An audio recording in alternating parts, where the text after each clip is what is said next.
ఒక చిన్న రిక్వెస్ట్ అండి, మా అసోసియేషన్ తరఫున మాకు ఎంతగానో సహకారం అందించినట్టు మా ప్రసాద్ గారికి నేను చిరు సత్కారం చేస్తున్నాం. అయితే నా రిక్వెస్ట్ ఏంటంటే ఇద్దరు దండలు మార్చుకోవాలని మేము వారిని కోరుతున్నాం. మేడం గారు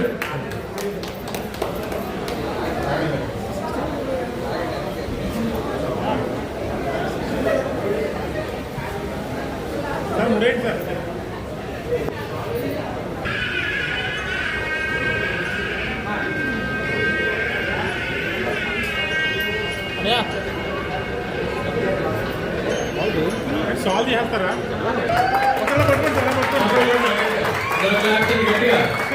దండ సరిచేసి పట్టుకోండి, సరిచేసి కొంచెం కింద పట్టుకోండి. ఎలా చూడండి సార్.